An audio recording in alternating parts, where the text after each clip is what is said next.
How's it going, everybody? Welcome back to another episode of Infinite Sports. I'm your host, Kenneth Grunfelder, once again joined by my good friend, Don Matassa. Last episode we did together, we covered the NFC. We did an NFC State of the Union, kind of went over the offseason for each teams and how we kind of see how the divisions are going to play out, how we rank each team in each division. So today we're going to be covering the AFC. Before I get into that, Dami, how we doing today? What's up? We're back for part two. Last one, short for us, an hour and a half. So get ready to buckle in because we got everything going down. That's right. Yeah. So we actually did record a couple of episodes for his podcast, Sloppy Saturdays, and they were a lot less than they basically equaled our episode on Infinite Sports from a couple days ago, which that's not really true, but because each episode was about 20 minutes long, that was like almost an hour and a half. But anyways, let's kind of dive right into it. So I guess we'll start off with the AFC East. So Dami, although he doesn't like to acknowledge it, he is a Jet fan. So I know he's going to have some things to say about his team, if you want to call it that. But obviously occupied by the Buffalo Bills, who have won this division, have owned this division for years. You got the Miami Dolphins, the Jets, and the Patriots. So with the Bills going into last year, there were some people that were down on the Bills because in the previous offseason they let a lot of veteran players go, on defense, and you also had Stephon Diggs leave as well. So a lot of people talking about, well, who is Josh Allen going to throw to? Who is going to be Josh Allen's number one wide receiver? They went and they drafted Keon Coleman. They got a big year out of Khalil Shakir, and they extended him this offseason. Khalil Shakir, I think, is also an underrated player. James Cook, I'm curious to see what happens with him because, he wants that new contract. But, and if James Cook ends up departing, they end up, cutting ties with him if he goes elsewhere before the season starts. Honestly, I'm not really that worried. I think the Bills will be fine. That's just me. But obviously, you still want to have James Cook in that backfield because he is one of the top, running backs in the league. He's turned into that. The Bills did go and beef up this defensive line in the offseason, although a couple of them are going to be suspended. They signed, I think, Michael Hort from the Rams and Larry Ogunjobi from the Steelers. He's also going to be suspended. They brought in Joey Bosa, who is on the older side and does have an injury history, but it's a cheap deal, So, and there's no more Von Miller, of course, but I mean, the Bills had a great year. They just came up short against the Chiefs, like a lot of teams do in the AFC. Really since Patrick Mahomes became the starter for the Chiefs. But yeah, so and of course Josh Allen wins the MVP, well deserved. It came down to him and Lamar Jackson, and they both had really good years. I think you could have gave it to either of them, and you wouldn't really have any complaints. Even though people do complain, so it doesn't really matter. But I still think the Bills, this is their division to lose. You look at the other teams in this division, the Dolphins. Mike McDaniel, I liked him when he first got hired. After that first year, they lose in the first round to the Bills without Tua. I thought, okay, let's see what happens the following year. 2023, that offense was electric. Tua doesn't get hurt. He leads the league in passing yards. And then they play that game in Kansas City. In the playoffs, they end up losing that. And then last year, Tua gets hurt again, and they barely miss out on the playoffs. I think if Tua doesn't get hurt, maybe they do squeak in. But this is kind of a big year, I think, for Mike McDaniel. I think if they don't make the playoffs this year, and if they don't win a playoff game, I think he should be let go, in my opinion. And, we got to see what happens with Tua because Tua has just been dealing with concussions, these last few years. And, he still wants to keep playing, but, a lot of people are saying, like, maybe he shouldn't, but he says he's going to take that risk. And, you kind of have Tyreek Hill getting older. The defense wasn't very good. So, I think the Dolphins, they could fight for a playoff spot, definitely. I think they still have that talent, but, I have my concerns there. I did like what the Patriots did in the offseason. Now you have Mike Vrabel as the head coach. I actually did like that they brought back Josh McDaniels. I think he's really going to help out Drake May in his second year. They made improvements on the offensive line, both through the draft and free agency. They added more to that defense. The Patriots' defense is usually good. I think this is a team that's going to win more games than they did last year. And you added Stephon Diggs, and he was making news because of a video that surfaced on social media. So that wasn't a good look. But now Drake May does have that number one wide receiver. He is coming off of an ACL injury, and he is an older player. So we'll see what kind of Stephon Diggs we get. But I think compared to what the Patriots have had with that receiving core in years past, I think you do have an upgrade there to an extent. And then with the Jets, it's going to be a lot different than what we saw last year, particularly with the quarterback play. You're not going to have a quarterback that's going to drop back, 40, 50 times and throw. You're going to have more of a run-first team, now with Justin Fields there, and you have the trio of running backs of Breece Hall and Isaiah Davis and Braylon Allen. You bring over Aaron Glenn, the defensive coordinator from the Lions. The Jets' defense, to me, the Jets were a disappointment altogether, but I thought the defense took a step back last year, and obviously it really fell apart once they let go of Robert Saleh. But yeah, the defense was disappointing because this Jets defense the previous season I thought was a strong unit. It's just they the penalties were an issue, but that's always been like that with Jets teams. So I'm curious to see what happens now with the Jets. This new regime, can they get it right this time? With the track record, most people would lean towards no. But, Justin Fields does reunite with Garrett Wilson. They are a little thin at the receiver position, I feel like, outside of Garrett Wilson, too. But, I think Justin Fields is probably the next best option, moving off of Aaron Rodgers. So, I think he could come in and be okay. I thought he played decent with the Steelers before they benched him, for Russell Wilson when he came back. So right now, though, the Bills control this division. I think the Patriots will be improved. If if Tua can stay healthy, I think the Dolphins will win their fair share of games. But I don't think really any of these teams. And then the Jets, for me, there's a lot of unknowns. How is Fields going to do in this new system? How is Aaron Glenn going to be now, being a first-time head coach? So right now, I probably rank the Jets last, and then the Patriots and the Dolphins are kind of fighting, for second and third, and then the Bills are at one. That's kind of how I see the AFC East as of right now. Dami, what are your thoughts on this division? Okay, so I'm gonna start in a weird spot. I'm gonna start with the Miami Dolphins. Actually, Miami Dolphins are a team. I said it to you over the course of whatever last week, over an hour. I think Miami Dolphins are going to be a team that just completely falls off. I think Miami Dolphins missed their window. Now, when you look at their window, obviously the offense was explosive, like you said, in 2023. But I don't think they've ever had a championship window. But as for their playoff window being playoff contenders, I think that window has fell off for a couple of reasons. One, when you look at Tua, he's just constantly getting hurt. Also, Tua, like we mentioned in the last episode, if you guys want to go back to that, we were talking about Kyler Murray. Tua is a guy that I kind of put in the same type of sense. Like, he's a good QB, especially for us as New York sports fans. He would be better than a lot of QBs we have had over the years. But is Tua that guy that's going to get you to the next level? We haven't seen it. A guy with a lot of limitations. Obviously, his arm strength isn't the best. In a league that's constantly expanding skill sets, he's not the most mobile guy as well. And with the fair share of injuries, again, how far is Tua going to take you? Pretty high floor, but what's the ceiling looking like? And then you parlay that into Tyreek Hill as well.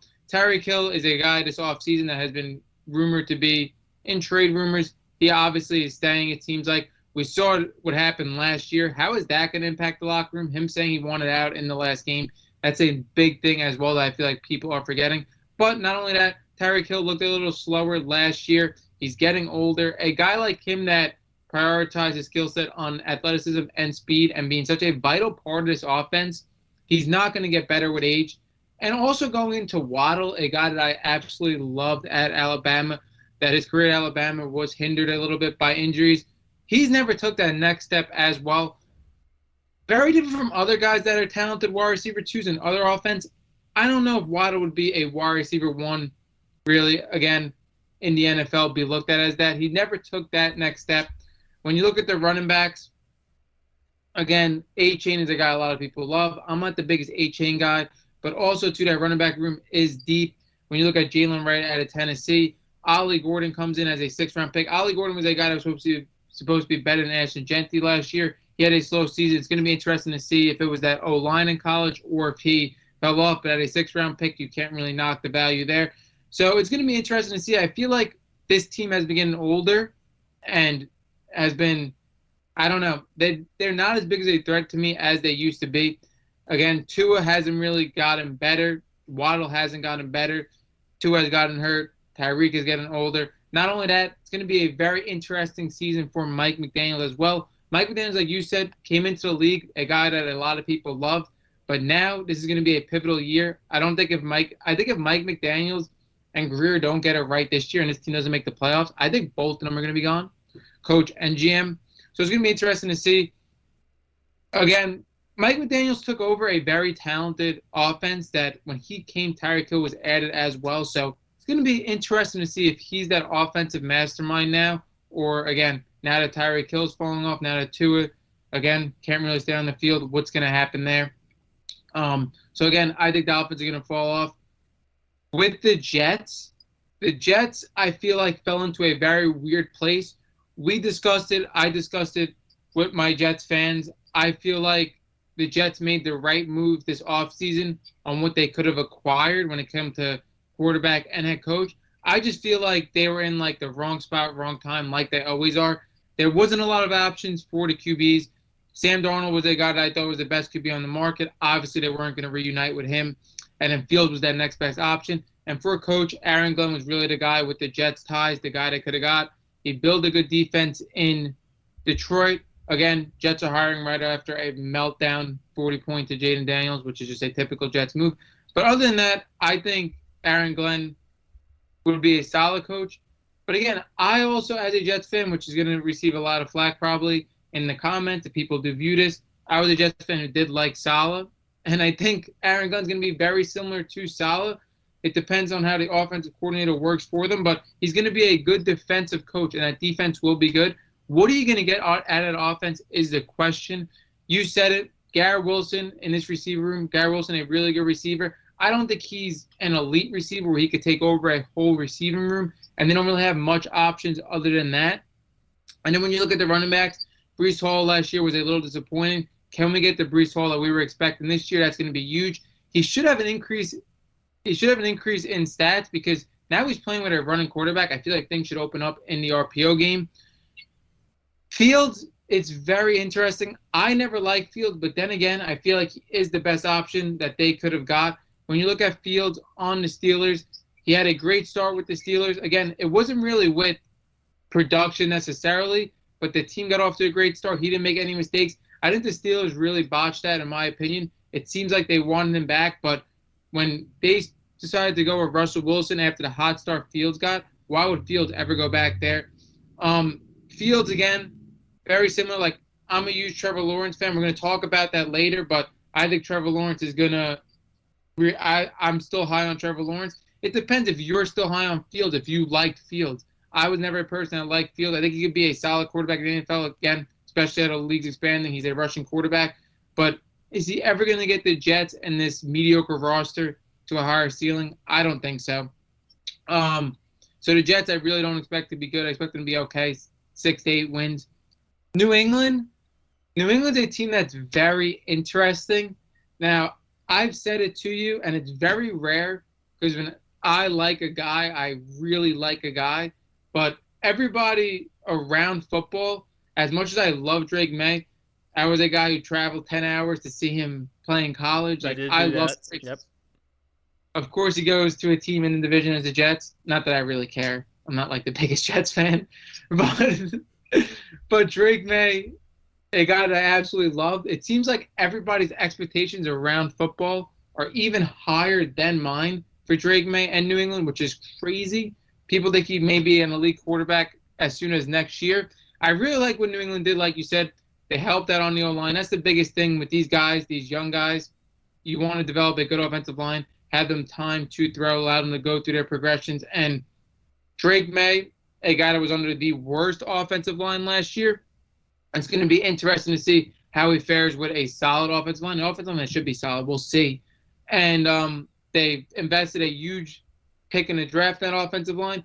But not only that, they were able to get Travion Henderson on offense as well, who's a very good pass blocker to protect him as well, and a great talent. Another guy that we saw play live at Ohio State.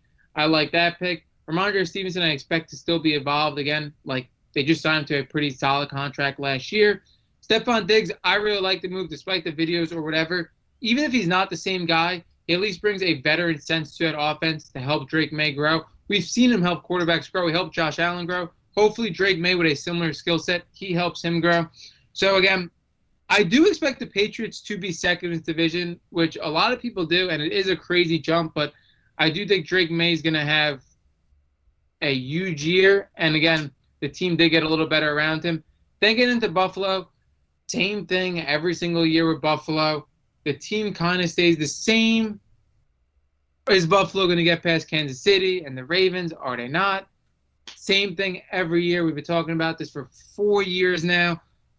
Biggest thing for Buffalo for me, we saw James Cook really take that next step into a star at the running back position. I mean, he looked like a top 5 running back last year. Are they going to be able to keep him? I think they will. But other than that, it's like, who's going to step up in this offense? I do think Diggs helped Josh Allen grow, but last year was the right move moving off of him. Obviously, as Josh Allen wins the MVP, I support Josh Allen getting MVP. I don't think it's all statistics, even though Lamar had better statistics. He had Derrick Henry, had a huge share of that offense. Josh Allen, again, didn't really have that guy in his offense. That's why I thought he was the most valuable player. But I think for this Bills team to, again, get past the Chiefs, not like it really needs anything. They lose every game by one possession, and they just end up on the wrong side. But I think somebody's going to have to break out in the receiving room. Dalton Kincaid is somebody that everybody has been super high on. Is he going to break out? Keon Coleman, another guy selected with pretty nice capital. Is he going to break out? Somebody has to break out in this offense. Maybe Khalil Shakir. That would be great as well. But Joey Bosa takes the spot of Von Miller as the veteran on that defense as well. So, again, I expect the Bills to be number one in this division easily. They have a first-ballot Hall of Fame quarterback that could go down as one of the best quarterbacks we've ever seen. And when you look at the other people in this division, they have major question marks. If I would have to rank, I don't know. I forgot what you ranked it, but it would be Buffalo, New England, Miami, Jets for me. Yeah, I think that's pretty much what I have. I did say it's kind of a toss-up between the Dolphins and the Patriots, but yeah, I mean, I really do like what they did this offseason. And also, like I said, getting Mike Vrabel now as the head coach, I think that's really going to pay dividends for them. So now let's move on. We'll talk about the AFC North. Last episode, I talked about how the NFC North is arguably the best division in football. This is pretty close to that as well. With 3 of the 4 teams, expected to be in the mix. The Browns, maybe not so much. But to kind of go through this division, the Ravens, they took it home last year. Lamar Jackson, coming off of his MVP, had a good encore performance. He did get first team All-Pro. And Derrick Henry, actually, before we get to the defense, Derrick Henry, I mean, we talk about Saquon Barkley being one of the best signings of the offseason. I mean, this was a close second. This was a perfect fit for him. And, he had a monster year. And they gave him an extension in the offseason. And I think being on this team, this is going to buy Derrick Henry more time to be productive. I think had he stayed in Tennessee, you probably would have saw him continue to fall off. But, with the Ravens now, I think that bought him a little bit more time, at least in my opinion. Also, Zay Flowers, I think he got hurt towards the end of the year, but he was doing well for them. Mark Andrews is productive, of course, until we, get to the playoff game. Had costly mistakes towards the end there against the Bills. But for the defense, kind of a mixed bag because you had them, top 5 stopping the run, right? And then it was like the complete opposite with stopping the pass. Like they really struggled with that. Their secondary was not good, but then it kind of shored up.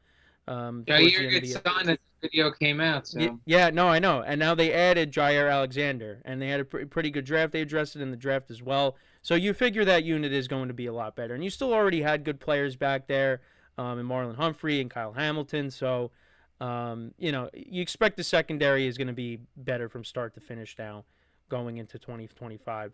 They also made another move, adding a veteran presence to the receiving corps. They add DeAndre Hopkins as well. I was actually kind of surprised with how Rashad Bateman performed last year. He got a bit of an extension as well, and I thought he actually looked pretty good last year too. So, look, the Ravens, similar to the Bills, they just come up short every single year. You expect them to take that next step.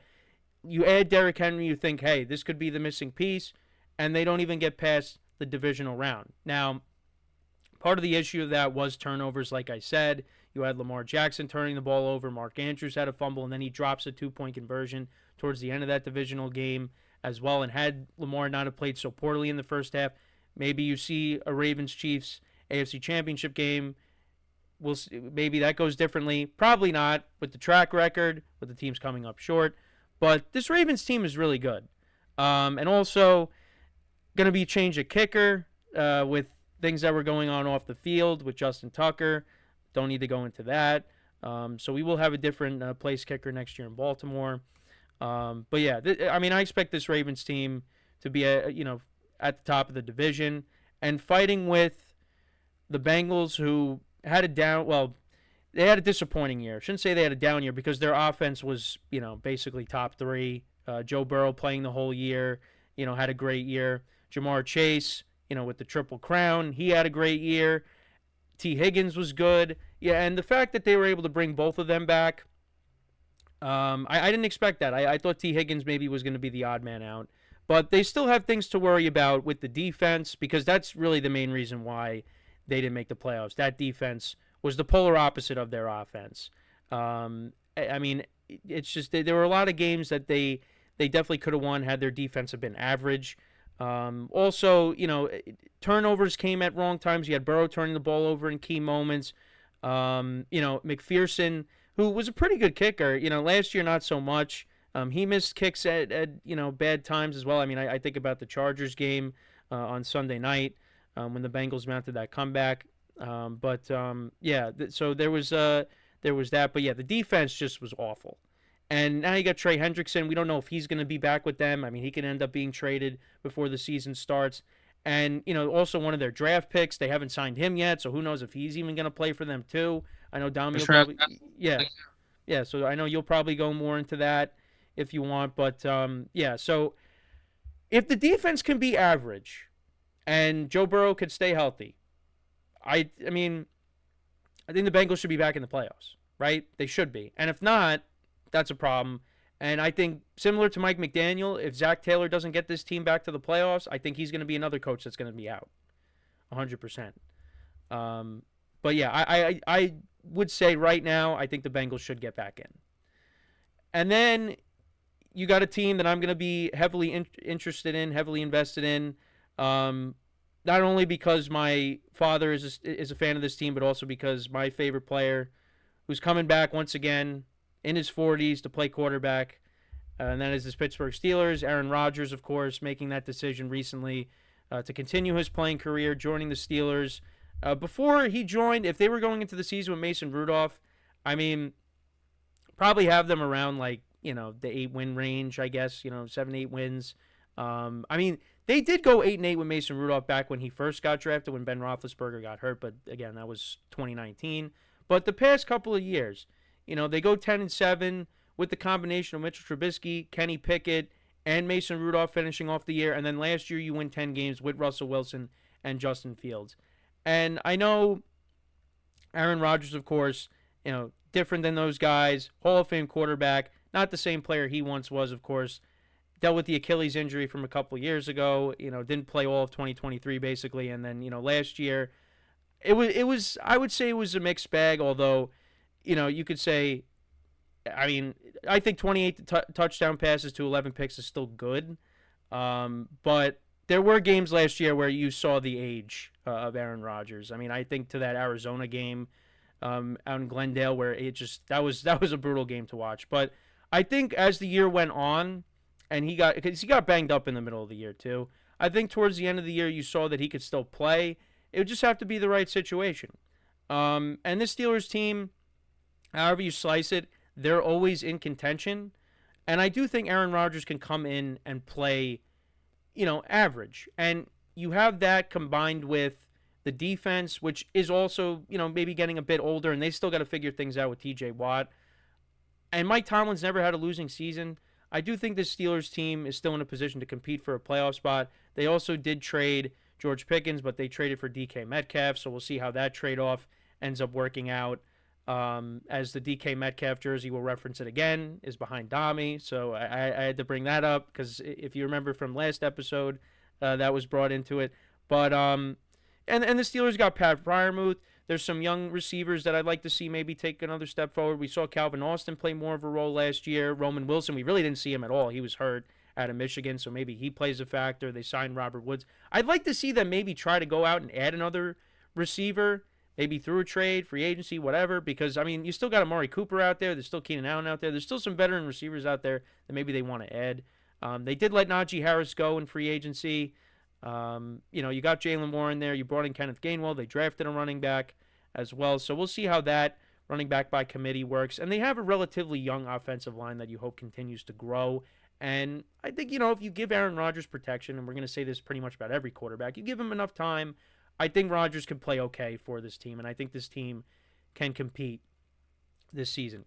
But we'll have to wait and see. And then for the Browns, we talked about this in your episode talking about Travis Hunter. I don't think the Browns have a bad roster. I think there's still, good players on this roster. Of course, you got Myles Garrett. He's one of the best defensive players in the league. You added Mason Graham to that defensive line. You got Denzel Ward back there on offense. They drafted a couple of running backs. Jerry Jeudy had a good year. I think David Njoku is still a good tight end. It really, the quarterback play, right? Polar opposites from 2023 to last year, right? They go through 5 different starting quarterbacks in 2023. They win 11 games. They make the playoffs. Last year, similar situation, and they're picking in the top 3. So, we'll see what happens. I don't expect the Browns really to be in contention for a playoff spot. Funny thing is, when we went to see the Browns play live, they won one of the 3 games, and it was against the Ravens. That was Jameis Winston's first game as a starter last year. And that was one of the best games of last year, honestly. But yeah, it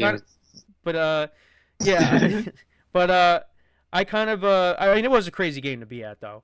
With the quarterback play, it's going to be interesting. I think it's going to be Joe Flacco that starts it out, and then Kenny Pickett, Dylan Gabriel, Shador Sanders. I don't know how this is going to shape out as we if it seems like when the Browns kind of fall out of it, I think you'll probably see, one of the young guys. Who knows? There's a possibility they could trade one of the young guys. Who knows? But, that's kind of where I see the Browns. I think they're right now penciled in last. And then, for first, I got the Ravens. Bengals, I'd probably rank them 2 right now. Steelers 3. And then, like I said, the Browns 4. That's kind of where I have it at right now. But I do think you'll see multiple teams from this division get into the playoffs. That's my thoughts. Okay. I have a lot to say. I'm gonna disagree with your first initial point. You said this division is one of the best in football. I just don't agree. I think it's very overrated to this point. I don't think it's a top 3 division in football. NFC North I like a lot better. NFC East I like a lot better. And AFC West I like a lot better. I think this division is very overrated. And starting off with the most overrated team in football, this should take off about 30 minutes of the episode. We'll get into the Cincinnati Bengals. This team is so overrated. When you look at the 3 stars, Burrow, Chase, Higgins, I get it. They're complete stars. But when you look at a team, it's about team construction. Outside of those 3, this team does not have a good aspect about the team. The offensive line is below average. The running back room in a strong running back class, they really added nothing to it. Chase Brown is getting the workload. Again, Chase Brown for fantasy owners, as myself, he was great last year for fantasy. But as a running back in the NFL, if that's your starter running back, you're in the bottom of the pile if you're ranking NFL starter running backs. The defense is absolutely horrible, and it's only going to get worse. When you look at Trey Hendrickson, you're looking at arguably the best defensive player last year. Again, he didn't win the Defensive Player of the Year award, but led in sacks. He's not going to play. He's holding out. Unless they work something out, he's not going to play, and I don't even think they have the money to do it. And now you add with a premier first-round pick, Shamar Stewart, and you're not paying him, and he's gruntled already. Is he going to play? So this defense is going to lose a lot with Trey Hendrickson obviously being out, and the defense was already horrible with him. Now, the biggest thing, again, do you sign Burrow, Chase, and Higgins? I can't say I would disagree with it. You're talking about 3 great players.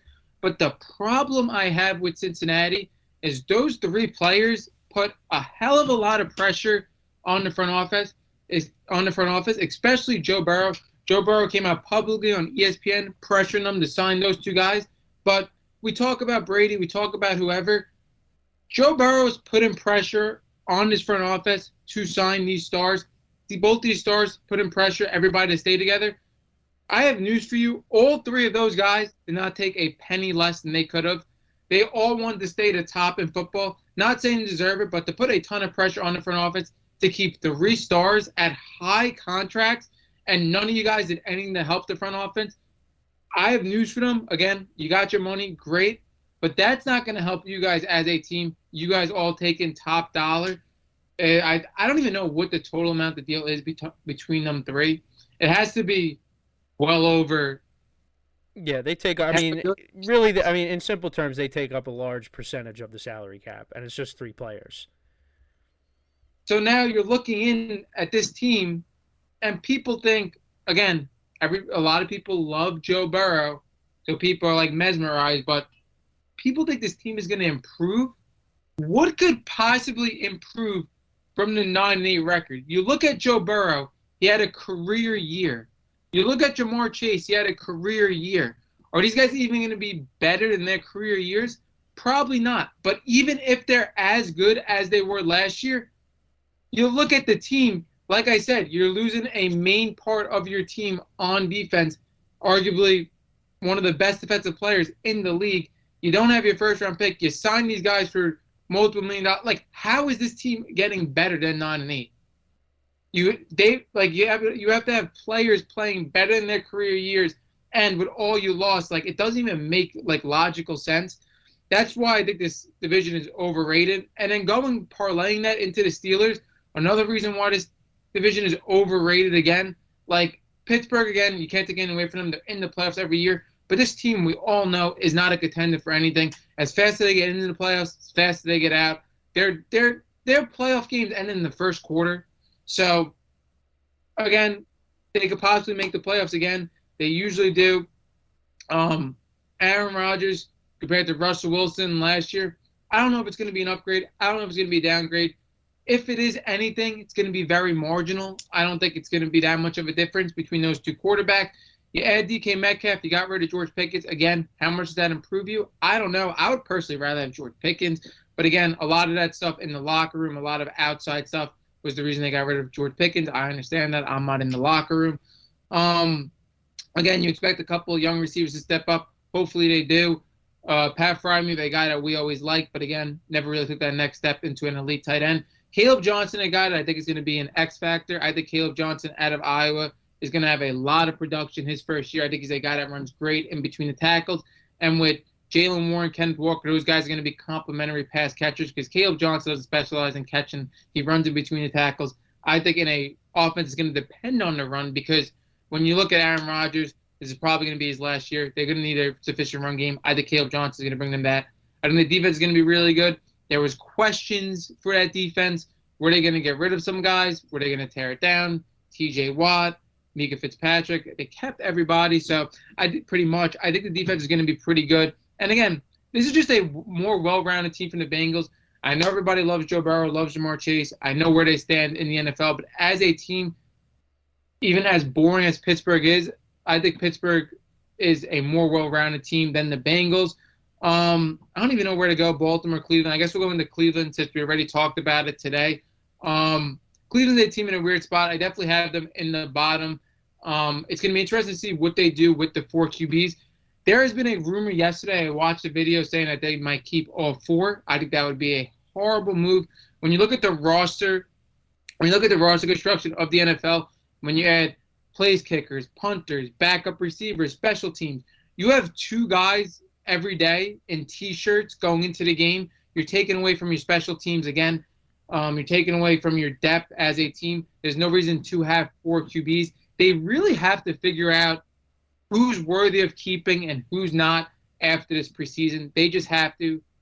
Going with 4 is so unheard of. They're really going with 5 because they still have Deshaun Watson as well. Like, that's just so unheard of. Again, I don't know who's going to get the first start. Obviously, everybody's hyped about Shedeur Sanders, but again, for all you guys that are hyped about Shedeur Sanders, this guy was selected in the 5th round, so he is going to have to earn a spot.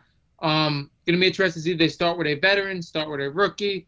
Going to be interested to see where Dylan Gabriel comes into the mix. Dylan Gabriel led all the practices that reporters were allowed to go to. I know some practice reporters are, some practice aren't. He led them in reps, so I don't really know what that means. But again, it's going to be interesting to see if the 5th round quarterback gets a chance for the 3rd round quarterback. But again, Cleveland just has to do some soul searching, figure out if they have anything in this QB room that's long term. Because like we mentioned in my episode, they're going to have 2 firsts next year. So in a loaded QB class, they're going to have to go quarterback if none of these guys pan out. Cleveland, their team is in the bottom of the division, not even close to any of the teams in my opinion. And then the Ravens, I think, are the for sure one in this division. Ravens were a team that I thought going into the playoffs, I thought this team was going to win the Super Bowl. And if you know me, I never bet against the Chiefs, but I thought the Ravens, again, with Derrick Henry, it was just something that nobody was prepared for coming into the season. They ran all over them. Lamar Jackson obviously had a typical Lamar Jackson playoff game. As much as I love him, his play does go down in the postseason. And you could blame it on Mark Andrews, blame it on Lamar Jackson. I'm personally blaming it more on Lamar Jackson because Lamar Jackson has to be held as a higher standard. We're talking about a 2-time MVP, a first ballot Hall of Famer. You got to produce, again, Mark Andrews, a great tight end for a multitude of years, but we're talking about a first ballot Hall of Fame quarterback. You got to step up. That should be the main moral of that story. But I absolutely love this team. I think the defense is going to be a lot better than last year. I think talent and production on defense didn't weigh out. They have more talent than that defense showed last year. And adding Jair Alexander, I think that should only help them. The offense I really like as well in the RPO game with Lamar, Derrick Henry. They should skate through the regular season. And I like the receiving room. I came around. I like Zay Flowers, even though he does have some limitations because he is tiny. I think he's a really good receiver. I think Rashad Bateman isn't a bad second receiver either. The 2 tight ends I do like, Andrews and Likely. As Andrews is, aging, Likely should be getting more and more role. I like everything about this Ravens team. I think they should be obviously a championship contender. I'm not saying any new news. If I had to rank the division, I'd go Baltimore, Steelers, Bengals, Cleveland. Okay. Yeah, no, it should be interesting. It should be interesting how it goes. But yeah, I mean, like when you talked about the Bengals, yeah, if this defense, I mean, you lose Trey Hendrickson, you don't sign your first round pick, you end up losing him, and this defense is exactly like it is last year. I mean, it's hard to argue that they're not gonna, just stay the same and you win 9 games. And this is a team that's accustomed to getting off to these slow starts. They lose the first game of the year to the Patriots, and that made a difference in them making it and missing the playoffs. And it also made it a difference for the Patriots because had they lost that game, they would have had a higher draft pick, and rather than taking the safe pick and taking the offensive lineman. I don't think they're going to lose their first round pick because I think that would just be like insane. But again, like I don't think he could replace the production of Trey Henderson. And I think this team, like you said, like last year they've had to have learned that they can't have these slow starts. Like it was working for them in previous years, but now they learned. And just for like people in general, like that just keeps coming in every single year high on Cincinnati because of Joe Burrow and Chase or whatever. This is a team that we're going on like 4 years of not making the playoffs. I get they had that Super Bowl run where they lost in Super Bowl, but you're getting further. Yeah, you're getting further and further away from that. And yeah, I don't. And I know you said this. I mean, I think you were saying it also to kind of troll a little bit, but you're also true. Is the Joe Burrow turnovers coming at inopportune times? I mean, you had against the Chiefs, he had a fumble that led to a touchdown. You had the slow start against the Chargers, and then they came back, but they weren't able to finish the job. Yeah, and you also against the Steelers exactly, and then you also had that Thursday night game where Jamar Chase had over 200, right? He had over 200 yards receiving in that game. He had 3 touchdowns. You were up in that game by multiple scores, and then your offense just disappeared. You could have sealed the deal, but you didn't. So you kind of can blame the offense on that as well. But yeah, they can't afford a slow start this year. If they start off slow and this defense shows you early on that it's not improving. It's kind of what we saw last year. It could be more of the same. It could be more of the same where you have this top offense that has to put up so many points because their defense can't do anything. And then that puts kind of pressure on Joe Burrow. You can't turn the ball over because if you turn the ball over, you're done. So it's going to be interesting. But I don't know. I feel like I have this optimistic outlook where I feel like things will go different, but who knows? But the clear cut favorite in this division is the Ravens. And you could look to where like one more game, Patriots, whatever. Maybe that doesn't go this year, but again, like every NFL season, like there are just like wins and losses that are just so unexpected. It's just the nature of the NFL. Yeah, there's gonna be a lot of pressure on Joe Burrow, and it's just a lot of pressure on his offense. And I don't think it's just like a path to winning, like just outscoring everybody like that. Yeah. I don't know how realistic that is. And the biggest thing too, like Jamar Chase, we've seen him at receivers, and I think he's one of the bigger divas in the NFL. But like, he was motivated to get this contract. He had his career year, and we often see like your best years before the contract. Is that going to happen after? I don't know. A lot of questions. Yeah, no, I agree 100%. So now we will go into we'll save the AFC West for last. I know I was trying to go in the same order of divisions like with the NFC, but I think we'll save the AFC West last, and we'll go to the AFC South. So we kind of did touch upon it on your podcast a little bit. I think right now the clear cut favorite, at least for me, is the Texans. I think the Texans right now have the best overall roster.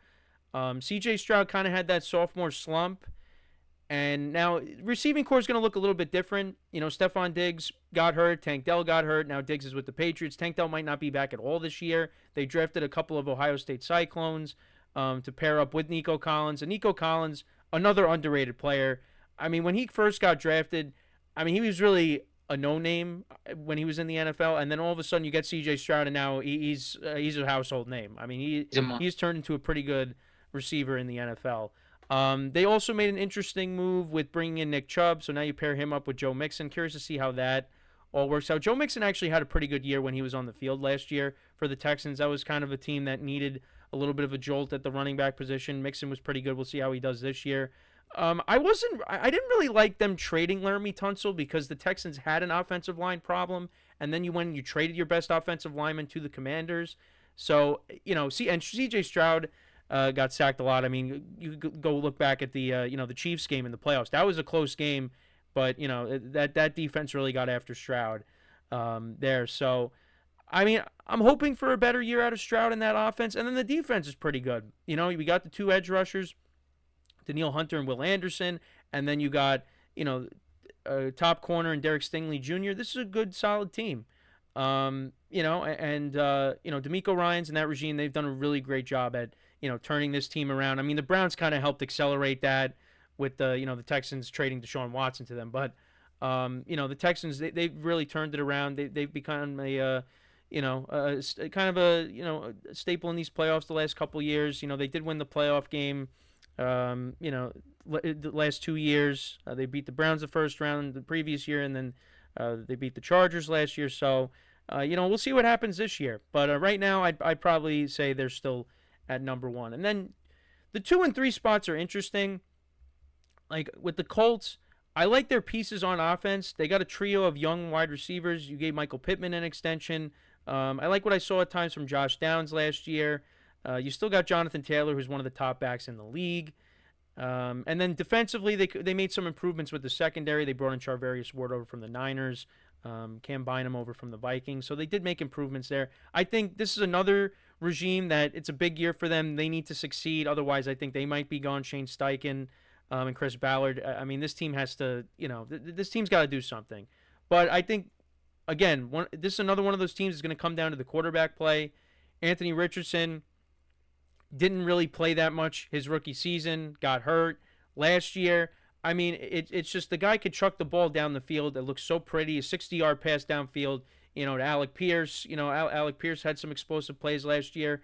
But then the little things, he throws these bad interceptions in the red zone, and then he ended up getting benched. They put in Joe Flacco, and then he got reinserted in. And I thought at times he looked a little bit better, but still, it hasn't worked out so far with Anthony Richardson.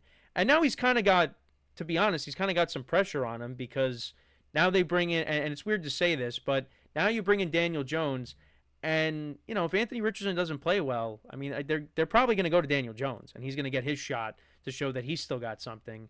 With the Colts picking him up, so I don't know. I mean the Colts I still think are going to be kind of the team that they hover around 500. They are in that like 7-8 win range for me right now. So we'll see what happens there. The Jaguars, we talked about it with the Travis Hunter episode. I mean, this is a big year for Trevor Lawrence. Now you're another year into that big contract that you got. They drafted Travis Hunter. You bring over Liam Cohen from Tampa. He's an offensive guy. I was disappointed with how Travis Etienne performed last year. I wonder if he's a trade candidate. Maybe he gets moved. The defense was not good. The team just overall was not good. I mean, I think back to that game against the Bills early on in the year on that Monday night, and they got obliterated. And that kind of showed you what that team was going to look like. But, and then Trevor Lawrence ended up getting hurt, and we saw Mac Jones a little bit. So, yeah, and now with Trevor Lawrence, you're going into this year with your third head coach. I thought that things were turning around when Doug Peterson got there. They went on this second half run back in 2022. You win a playoff game. You play competitive against the Chiefs. You think they turned it around. And then, 2023, they collapse. Texans win the division. And then last year, they were just not good at all. The wheels just completely fell off. When honestly, you count the rookie year, but you also don't count it because that was just a disaster that year with Urban Meyer as the head coach there. So, I don't know. The Jaguars, for me, could they be better this year? Definitely. I think it's really the big thing is it all comes down to how Trevor Lawrence performs, and I do think you got some good players on that defensive line. Josh Hines Allen, I should say. They did bring over Eric Armstead from the 49ers, last year. And I know you said this, you weren't a big Trayvon Walker guy, but you have him as well, and he was a top pick, a couple of years ago. So there are good players on this defense. It's just, I feel like this is going to be one of the main things that holds them back if they're not very good this year. And then you got the Tennessee Titans going in with a rookie quarterback, Cam Ward, top pick in this year's draft. You got Calvin Ridley as the number one receiver. They brought in some veterans last year to try to help out. Will Levis, obviously, Will Levis is not going to be the guy going forward. It's going to be Cam Ward. Cam Ward had a good year last year, his final collegiate season. The defense, defense is usually okay for Tennessee, but I'm not really expecting Cam Ward to, go on a Jane Daniels type run and this team, makes the playoffs or anything. I think right now for me, I'd probably have this team ranked at the bottom. But, we'll see if Cam Ward ends up being the guy. Curious to see how he looks. But, yeah, right now, Texans at the top.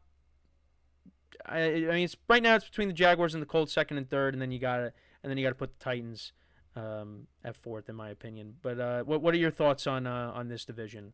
Because I know you're definitely going to have a lot to say with one guy, the guy that plays out in Jacksonville. I'm going to start in a weird spot. I'm going to save that. I'm going to go with the Colts first. The Colts, like you said, this regime is on a hot seat, and I agree. I don't know what would make them make it out of the year, though, because unlike other people that we're seeing on a hot seat, it's like, what could your realistic expectations be for a GM and coach that you have Anthony Richardson and Daniel Jones? Like, are you just setting them out after this year basically no matter what? Or are you putting a number on it? Are you putting out maybe Anthony Richardson develops? I don't know. But for this Colts team, the biggest thing for me, I get it. Daniel Jones might be the better quarterback right now, but you have to start with Anthony Richardson. As much as I loved him coming into the draft, as much as I think he is horrible right now and his start has been horrible, you got to start it with Anthony Richardson. You know what Daniel Jones is at this point. Anthony Richardson was a guy that you invested a top pick in. You have to start with Anthony Richardson because if you don't, I don't know. I feel like you're never going to know. You never gave this guy the chance that he needed. Obviously, injuries have been a huge part with him, but his play is also awful. When we look at completion percentage, he is the worst of all time. Yeah, there were some games he'd be there were some games last year where he was like 6 for 20. And and Like on top of that, I didn't mention this. He also tapped out of a game too, which is not a good look, and that kind of played a that's role in like his benching. that's like one of the craziest things I've ever seen. Forgot about that. But again, I think the biggest thing I think you have to start Anthony Richardson because like your investment in Anthony Richardson is so much more than Daniel Jones, and like you have to at least see what you got in its totality in this top pick. Again, maybe they could design the offense that relieves a little more pressure for him in the pass game.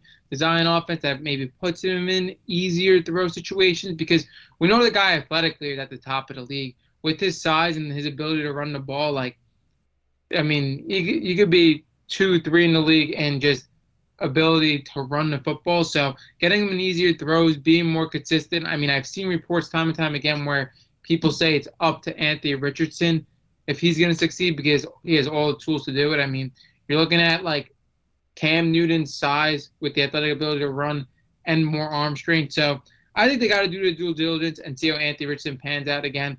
And then if it's 3 or 4 games where you're seeing the same thing, maybe you want to compete, save your job, put in Daniel Jones. But again, it's going to be very interesting to see if this GM coaching staff is going to prioritize their job over the future of the franchise. I don't know because if Daniel Jones is a better quarterback right now, these guys might want to save their job too. It's going to be interesting to see that balance.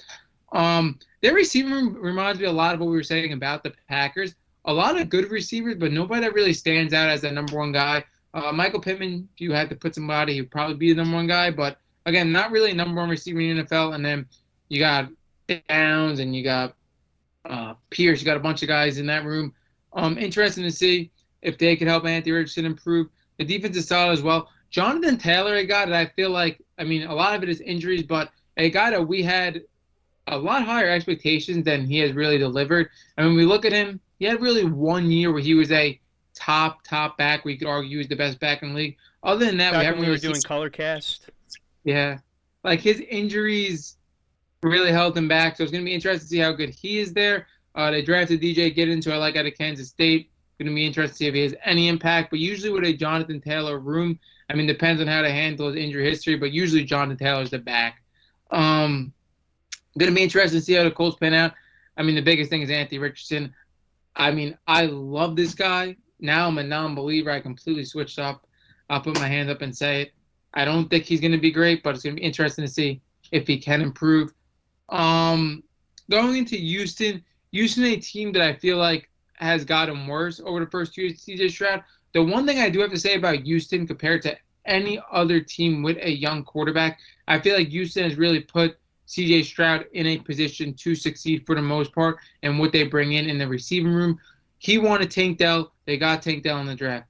Stephon Diggs, they went out and got him. Now, obviously, he's gone. This year, they used 2 pretty significant picks on two guys out of Iowa State, like you said. Like, they're really making their offense to help CJ Stroud. They bring in Joe Mixon. They bring in Nick Chubb. Like, they're doing everything they can to make their young quarterback to succeed. Now, you could argue with that offensive line piece. They're not doing that. They trade him. So I expect them to be a little worse because Tank Dell is a guy you don't really have now. Again, I don't know when he's coming back. The injury is going to hinder him. Then you have Stephon Diggs, who's not going to be back. You have the offensive line. Your best piece out of that is gone from an offensive line that wasn't even good. I expect Houston to be definitely worse. The defense is solid. I like the defense. And you said CJ Stroud gets sacked a lot. A lot of that comes on to holding the ball a lot and also not really having not really being mobile. But at the same time, I feel like CJ Stroud is a guy that has solid straight line speed. It's just, I don't know, he doesn't look to run. Very weird situation there. For Tennessee, I'll go over Tennessee really quick. Cam Ward is somebody I expect to have a similar season to Caleb Williams rookie year, which is not good. But I don't think I got to like really specify this comparison. I don't think Cam Ward is nearly as good as Caleb Williams, but I do think they have a very similar play style that is not conjunctive into having a really good first year in the NFL.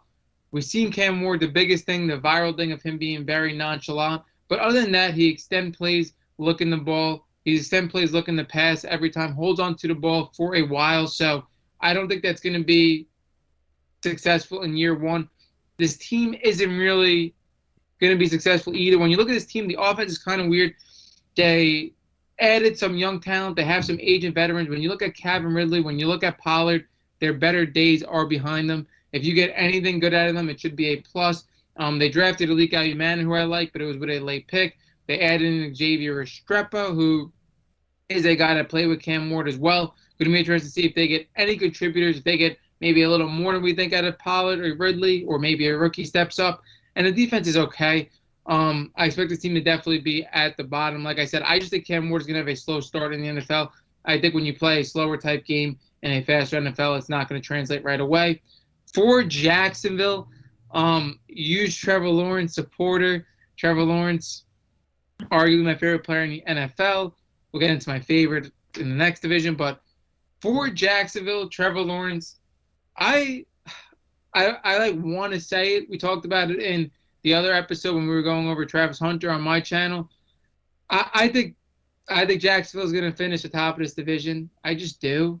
Like, I think Trevor Lawrence is just going to take a huge leap. And if he doesn't, like, this is do or die.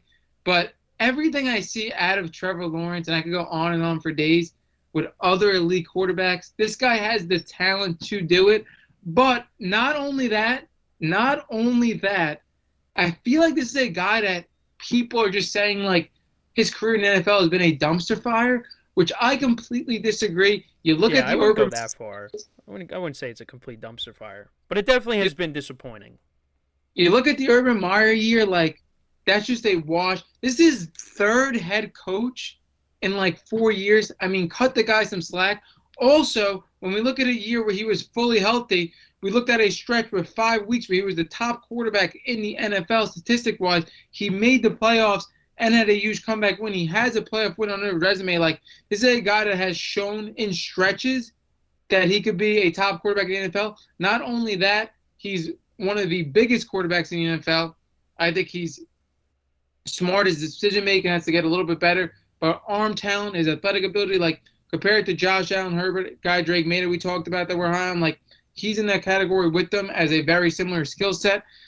Brian Thomas Jr., a top 3 in receiving yards last year. I think he's going to be in the Jefferson, Chase, TD conversation next year. Like, he's that good. He could do everything. His burst, how big he is as a receiver. You add in Travis Hunter, which is, again, one of the most controversial picks in years. Like, when we look at hyped up picks, a guy that we've seen, like, we've never seen before. But not only that, it's going to be interesting to see how they use him. But the talent they have in his team between those 3 guys, I think Trevor Lawrence is going to have a monster year. I think he has to. And I think he's set up for success at least more than he ever was with those 2 guys. The defense is going to be a question mark. But like you said, with the pieces on defense, I think they're a little more talented than the defense was given credit for. I think they should get a little bit of a jump.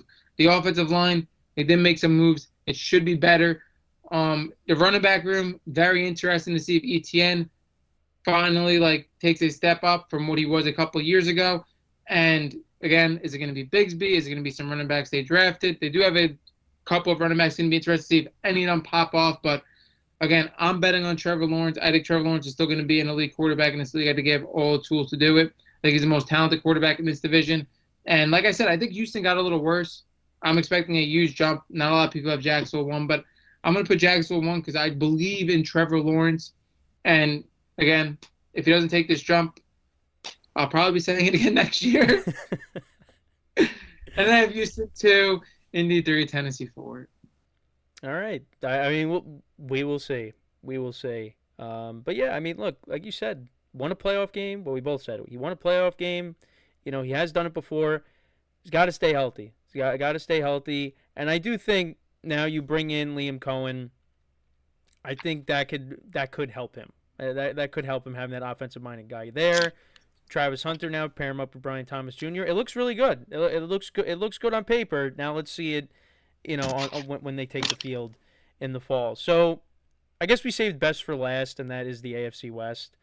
You know, with this division, it's amazing now. Pete Carroll now joins this division, and now you got him, Andy Reid, Sean Payton, and Jim Harbaugh. I mean, 4 coaches. I mean, 4 really good coaches. I mean, it's awesome to see that. So with this division, obviously the Chiefs have controlled it for years. You know, since Patrick Mahomes became the starter back in 2018. It's been their division. They haven't lost it. They've been to the AFC Championship game every single year that he's been a starter. Last year, the last couple of years really, kept saying how this offense hasn't looked that great. But, 2023, they go on and win the Super Bowl. So you're like, all right, last year you kind of expect the same thing. They make it back to the Super Bowl again. They're going for the three-peat. And then the Eagles just completely destroyed them in every facet of the game. That was probably the worst game I think we've seen Patrick Mahomes ever play. The most uncomfortable Patrick Mahomes has ever looked in an NFL game, really since the Super Bowl back against Tampa.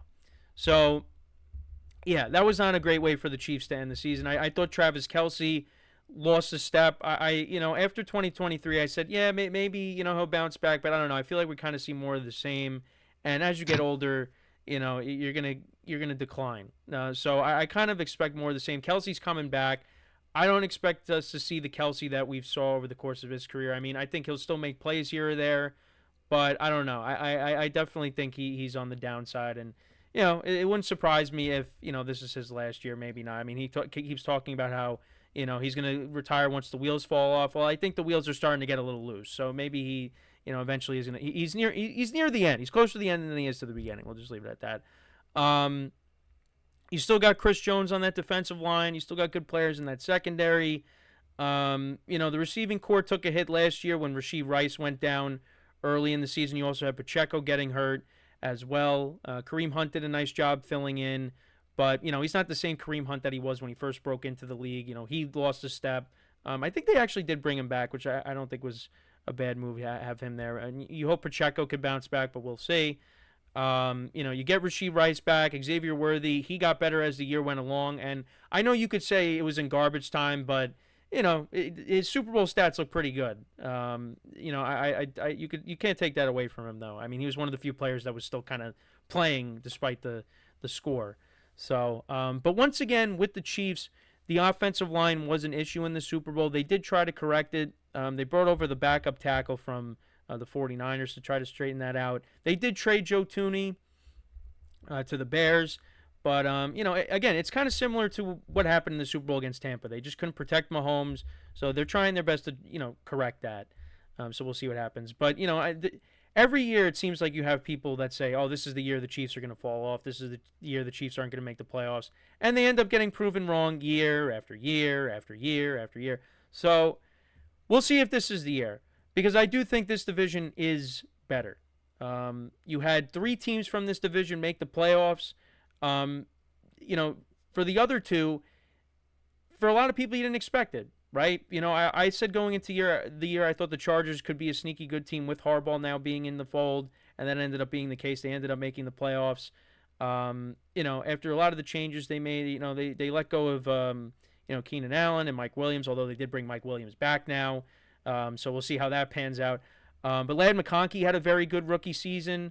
They also drafted really good tackle in Joe Alt. You paired him up with Rashawn Slater. J.K. Dobbins had a good year for him, but now he's on the Broncos. I'll talk about in a second. They did bring in Najee Harris. They drafted a running back as well. And that's what Harbaugh likes to do, is run the football, and you're going to see that. And I think as the year went along, you saw this offense start to open up more, and Justin Herbert started airing it out a lot more. And he had some good games down the stretch. A comeback win against the Broncos on that Thursday night, the Sunday night game, against the Bengals. They were up big, then the Bengals came back, but then, Herbert and that offense finished the job there. But, the playoff game was not one of their best moments. I know Dami had a fun time watching that. But you definitely saw, their weaknesses come to fruition in that game.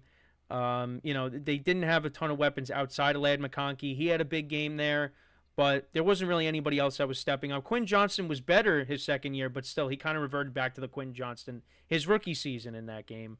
So they definitely needed other weapons. They did address that. Like I said, they did bring back Mike Williams, did add other receivers in the draft as well, I believe. So Chargers are going to be good. They're going to be good. And the defense was better. The defense was a major problem in 2023, and 2024 was definitely better. They did part ways with Joey Bosa. Asante Samuel Jr. is not there anymore either, but you still got Derwin James. They did bring back Khalil Mack. So, and obviously another year, Harbaugh system, the defense could be even better. And the defense was better last year, like I said. So Chargers are going to be good.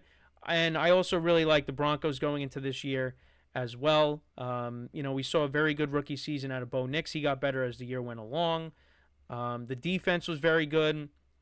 And they added a couple of 49ers players to that unit now. It's going to make it even better. Cortland Sutton had one of his best years with Bo Nix. I liked what I saw out of Marvin Mims last year. He had some explosive plays in that Bengals game, a couple of touchdowns there, especially the one on fourth down where he just mossed a couple of guys in the back of the end zone there. So he looked good. And then they went out, and I liked this move. They went out and they got Evan Ingram, which he was I think he was banged up last year, but he was when he was healthy, he was pretty good in Jacksonville. So that's another weapon to add for Bo Nix. And then, like I said, they signed J.K. Dobbins. You drafted a running back as well. So the running game, they were mixing in a lot of different guys last year.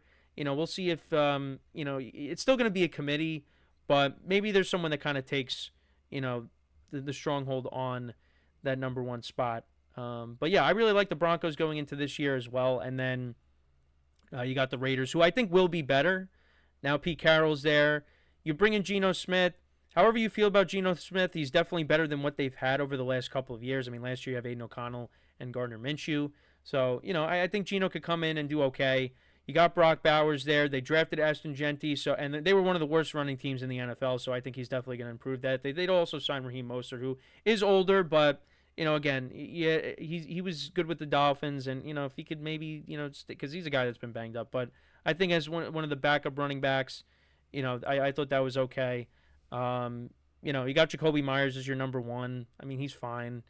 You got Max Crosby on the other side of the ball, so he's going to wreak havoc. So I think for the Raiders, unfortunately, probably would still put them in last. And then I mean, could this be the year that the Chiefs don't win the division? I think it definitely could, because I feel like the other two teams got better.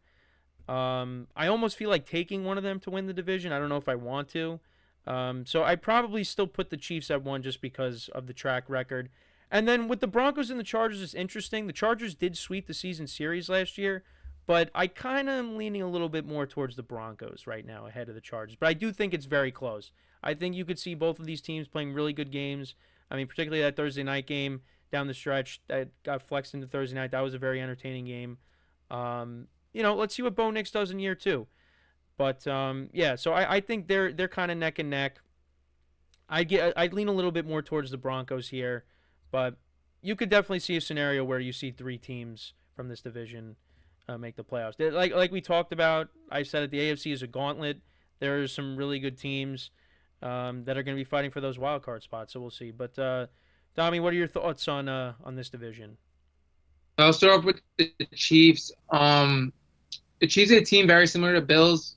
They really don't make that many major moves from year to year. They have their quarterback that's arguably one of the best, arguably the best of all time. He's the second best quarterback I've ever seen play.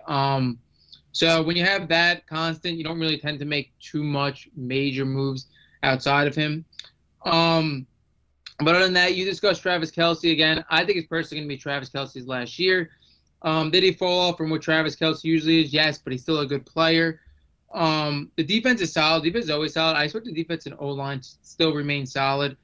Now, the thing is the weapons for Kansas City, I think the biggest thing last year, because when you look at Travis Kelce falling off last year, I really predicted Rashee Rice and Isaiah Pacheco to fight for that number one spot in that offense. They both were injured. It's going to be very interesting to see how they come back. Rashee Rice had a pretty bad injury, and then Isaiah Pacheco came back, but he looked slow. He didn't look like himself. So it's going to be very interesting to see who steps up in this offense. I think this offense is pretty balanced, though.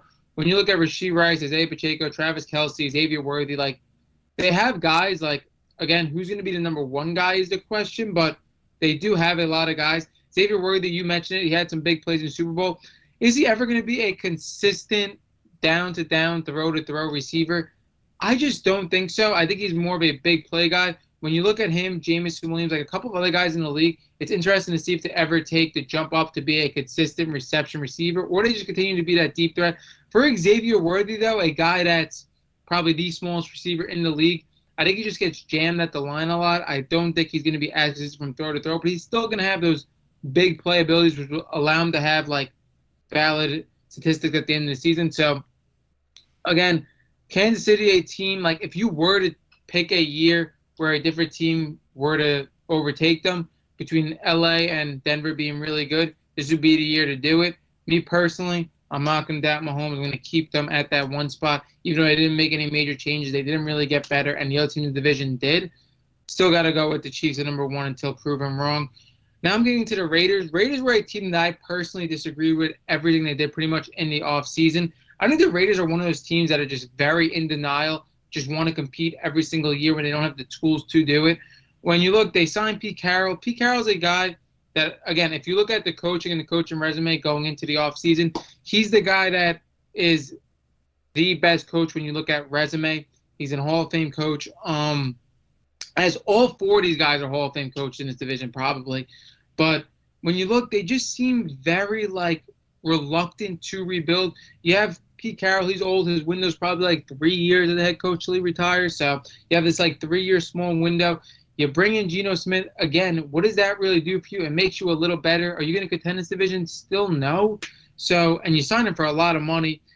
You select Ashton Genty, which I love Ashton Genty as the player. I think he's going to be a stud in the NFL, but we see running backs, we see Ezekiel Elliott, we see Todd Gurley, we see all these guys that peak in year 1, year 2. It seems like when Ashton Genty is going to peak in this offense, it seems like they're not going to be ready to contend.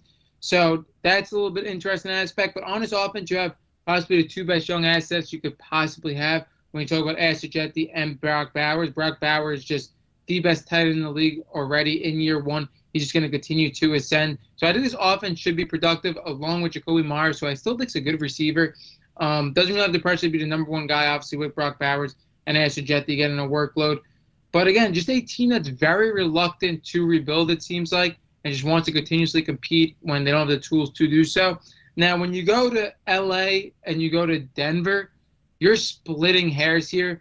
Two guys I love, Herbert, Bo Nix. For Denver, I think Denver got even better. Like I do. I think they added some stuff to the running back room. I expect the running back room to be better.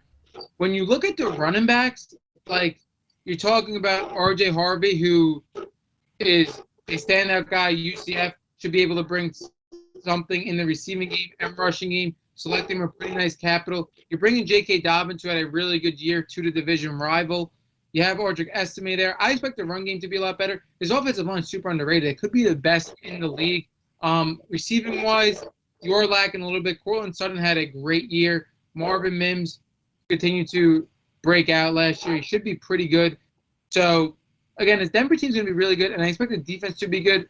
And it's under great at helm with Sean Payton as well. So, again, then you go with the Chargers. The Chargers are going to be really good again, and I think they're pretty improved too. I think their running game is going to be even better. Harbaugh loves to run the ball. You bring in Najee Harris, which I wasn't crazy about that. They did have one of the most cap spaces in the NFL. Najee Harris on a pretty big deal, but it's only for 1 year, and I think it's to ease Omar and Hampton in. Omar and Hampton and a lot of other draft classes would have been the running back 1. He comes with a generational talent with Ashton Genty, but I think he's going to be phenomenal in year 1. I think he has every tool to be phenomenal with an offensive line. Again, another offensive line that you could argue is the best in the league. And not only is he in an offense that has one of the best offensive lines in the league, you're in an offense with a coach that likes to run the ball more than any other coach in the league. So a guy that just could have went to the complete best situation.